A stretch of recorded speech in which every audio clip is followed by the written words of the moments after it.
Well, look at that. We're here. Let me turn this filter off. Yeah. That's a little better. Hello, everyone. We're here in Fenimore, Wisconsin. A small-ish town out on the west-ish part of Wisconsin. I just kind of pulled over on the side of the road. I feel like it could be good for me to get in front of the camera a little bit more. I've got my, sorry, this is for my microphone. With wind noise and stuff, it looks a little funny, I know. Some people might be interested in sort of the travel elements of this whole thing and what's going on behind the scenes.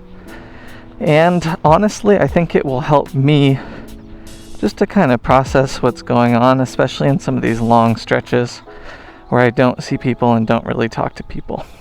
I am currently on my way to Madison. I'm headed to the Paradise Lounge, which is my favorite bar in the whole entire world. And so that might take a while, and I thought I would just take you all along with me. And I want to talk about some of the challenges that I've faced so far on this trip, mentally and just like circumstantially. Some of the things that have been tough. Talk a little bit about the interviews and how they're going, and what to expect from those, because I've filmed a lot of them that just aren't, there's a lot of work that goes into editing each one, and so I've filmed a lot more than I've been able to crank out and actually publish. Alright, I'm gonna hop on the bike here and I'll take you along for this ride. It'll be about 80 miles until we get to Madison.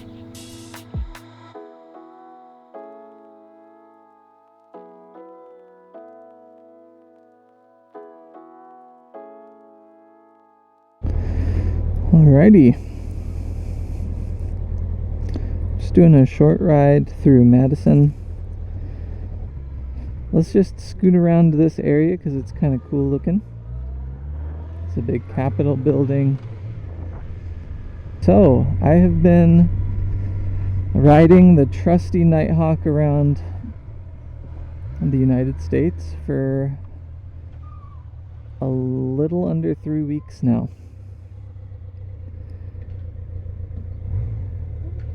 Left from Seattle on Monday the 21st. Went down through Portland and then carved my way east over to Idaho. Went up through northern Idaho to Montana, and across Montana, across South Dakota. All during a pretty serious heat wave, with the goal of meeting up with some people that I already knew, people that they might introduce me to, and also some complete strangers. All with the goal of interviewing people about where they live, where they grew up, and where they want to see themselves in the near future.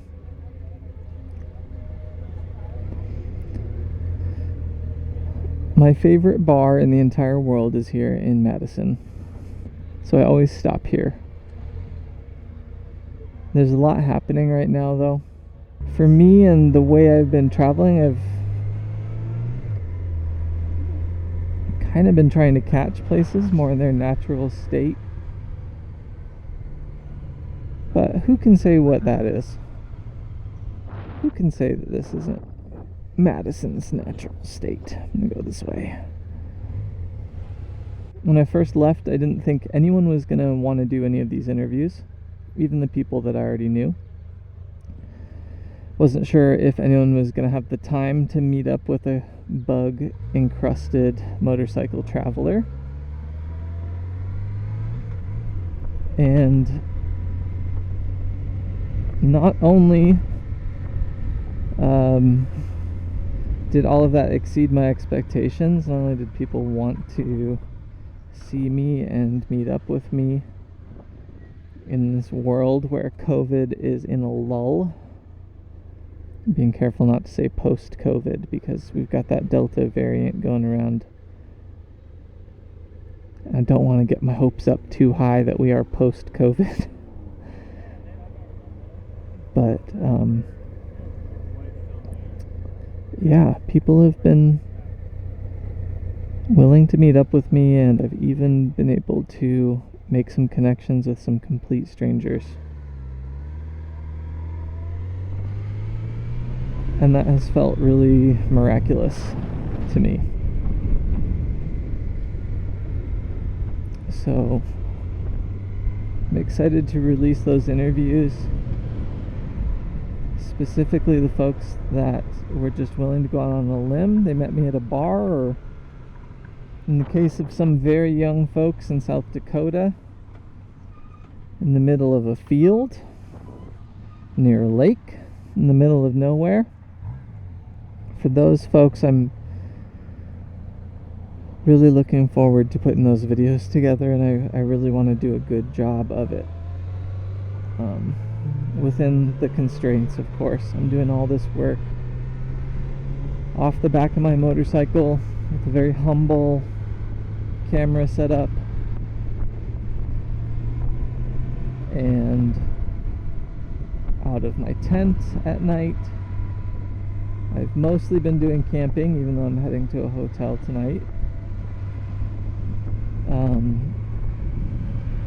Just got a portable laptop that I'm working from, but I spent some time before leaving on the trip researching things like gear and practicing with the camera, practicing some video editing, really trying to make something that isn't just interesting in terms of the people, but visually interesting and nice to look at. It's been challenging though. Turns out it's hard to make a video that isn't planned, that's spontaneous, in the middle of a bar or out on a street or in the middle of a field, that looks good and sounds good.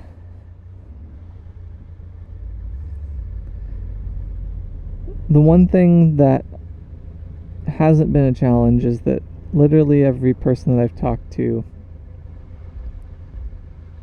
has an interesting perspective and an interesting story to share.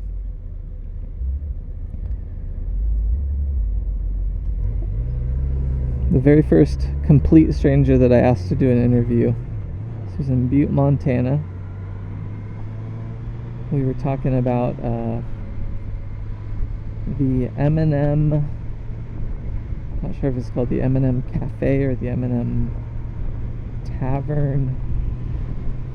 It's kind of an iconic spot in that town that had burned down maybe a month before I showed up, and I was standing there looking at the rubble. It's right there in the street, and the local was looking at it, and I was asking her about it, and she seemed really happy to talk to me about the history of the place and the town. I really didn't press her too much on it, but she was just kind of forthcoming with all that. And I told her, hey, I'm doing this thing where I'm riding around the country and asking people these 3 simple questions. Would you want to do it? And she seemed a little bit interested at first, and then she said, nah, you know what, my life's not interesting enough. You have to find someone who's more interesting. And that made me really sad, because I'm really not looking for the traditional interesting person, whatever that is, whatever that means.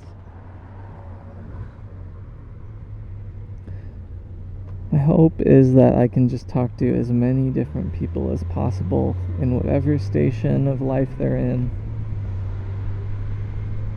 and through enough of these faces and stories to create something that kind of puts it all together and gives us a fuller picture of our country, at least in this moment.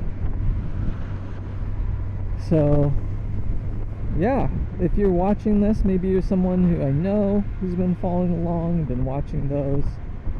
If you're new, I hope that sounds interesting to you.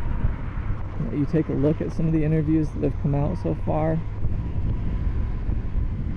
Maybe you're just interested in motorcycle stuff, and that's okay too. I'm trying to include some short montages of my travel between places prior to each interview.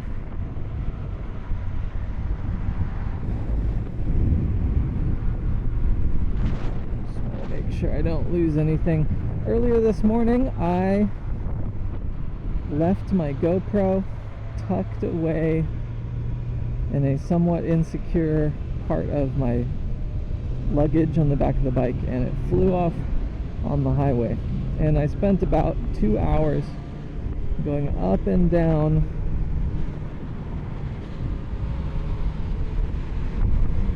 a 3-mile stretch of road looking for my tiny little GoPro. And eventually I just had to give up on the Walmart and ponied up the money for a new GoPro. I don't have a lot of money.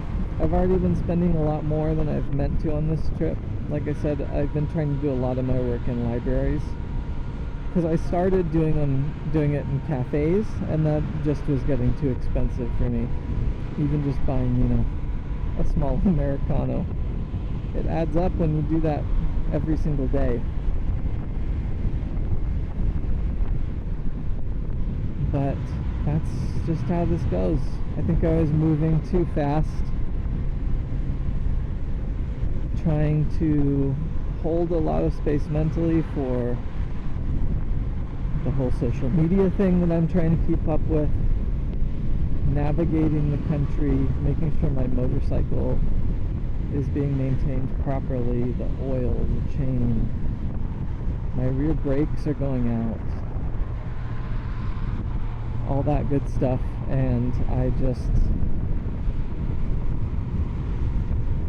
and holding all those things, I left the GoPro on the back of the bike, started cruising down the highway at about 50 miles an hour. So if you found my GoPro, who knows where you are, somewhere near Prairie du Chien, Wisconsin. I hope you enjoy the footage of me riding through the rain yesterday, and I hope you make some cool stuff with it. The one other thing that's kind of annoying that I can't really just buy when I'm out here on the road is that I had a special lens attachment for that GoPro that made my footage look a little better and made it look kind of smooth and gave me some nice motion blur, and I've lost that. So something that I'm kind of worried about right now is just like, the quality of my videos, it's not going to be great. Doing all this traveling, all these interviews, and people are just going to tune out because my GoPro footage doesn't have the right amount of motion blur. Which I want to say that is unfounded, that people wouldn't tune away because of that kind of thing, but honestly, I think the way it works now is you really do have to have things dialed in. There's so much on YouTube, and so much of it is done so well, and people's attention span, like, if your video does not just look and sound excellent, people are gonna tune away for something that does. And I've been thinking to myself, like, this whole thing where I ride around the country and I'm not just trying to, like, paint some fantastic picture of what it's like to ride around on a motorcycle for 2 months.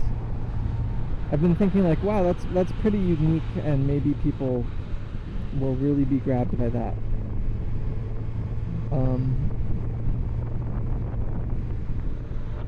But I think it takes more than just an interesting concept.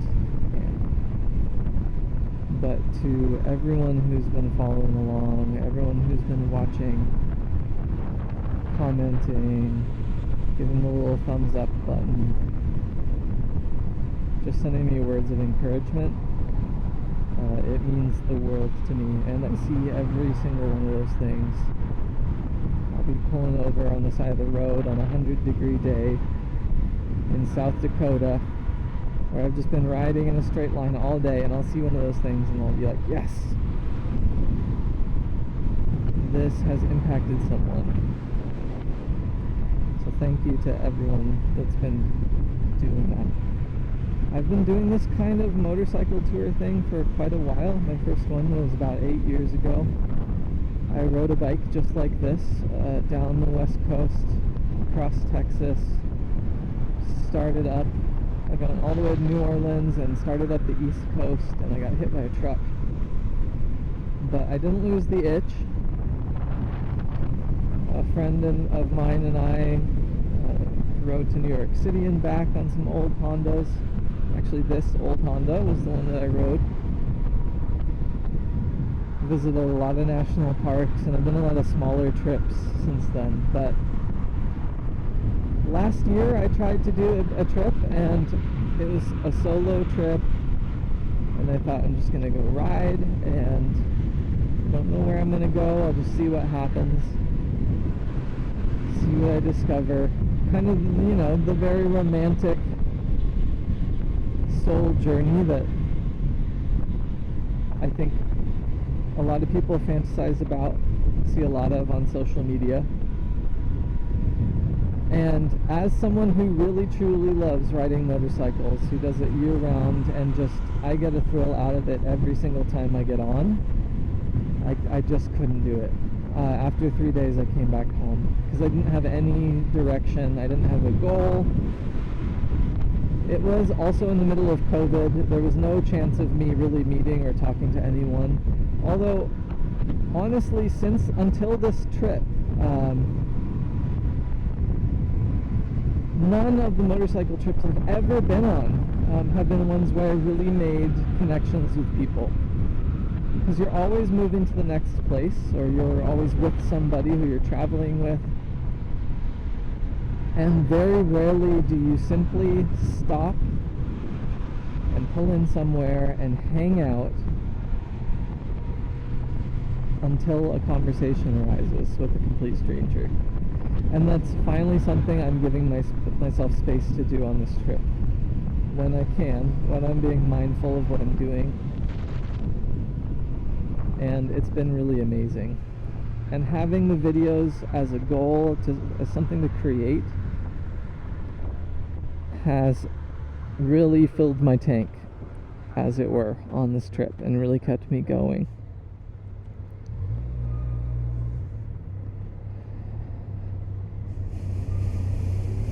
Kind of glad I'm not looking for a campsite tonight.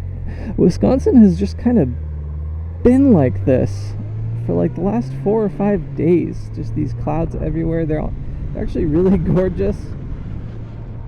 But I've been caught in a couple of rainstorms,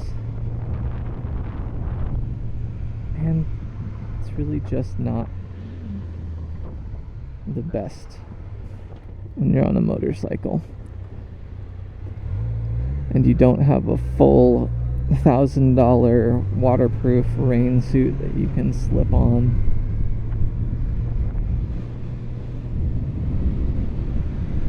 If things get wet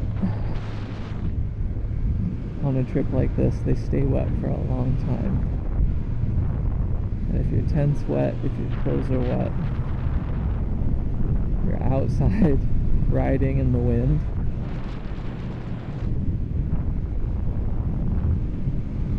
you're still riding around on a motorcycle having a great time. Hey buddies! But it doesn't feel good. That's to put it as mildly as possible.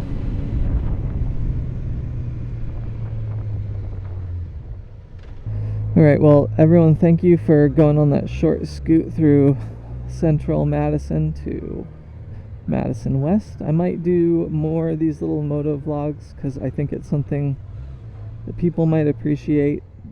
It's really not what this channel is about, I'm really trying to focus on people around the country and their stories. But honestly, it can be a little bit soothing for me to create this kind of thing. It can help me get through the miles a little easier. I'll park next to this nice Yamaha. Oh yeah, this is such a cool bike. So I might do more of these. We'll see. Okay. Peace out.